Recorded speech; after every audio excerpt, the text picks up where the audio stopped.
बिस्मिल्लाहिर्रहमानिर्रहीम। अस्सलाम वालेकुम व्यूवर्स, क्या हाल है? उम्मीद है सब ठीक होंगे। अल्लाह ताला सबको अपने घरों में खुश रखे, आबाद रखे, आमीन सुम आमीन।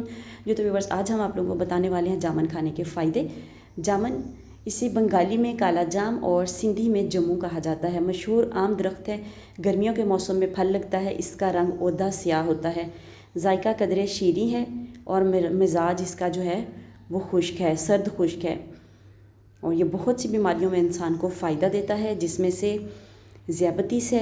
ज़ियाबतीस के मरीज़ों के लिए बहुत मुफीद है। जामुन की गुठलियाँ पीसकर सादा पानी के हमरा रोज़ 3 माशा खाते रहें, ज़ियाबतीस का ख़ात्मा हो जाएगा। गुठलियाँ आप लोग फेंका ना करें। जब आप जामुन खाते हैं तो उन गुठलियों को सुखा लें और उसका पाउडर बना के इस्तेमाल कर सकते हैं।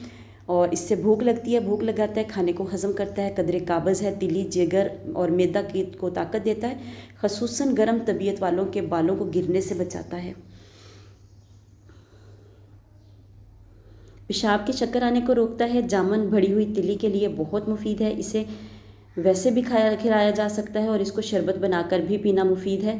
जामुन की छाल का जो शानदार पुराने इसहाल और पेचश में मुफीद रहता है। गले आने और फूले हुए मसूड़ों में इसकी कुलियाँ और गरारे हद दर्जा नफ़ा बख्शते हैं।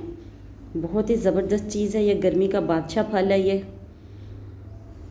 कमज़ोर मैदा के हज़रात जिन्हें खाना खाने के फ़ौरन बाद अजाबत हो जाती है, ऐसे लोगों के लिए जामुन एक बेहतरीन दवा का काम देते हैं। इस मकसद के लिए जामुन का सिरका भी मुफीद है।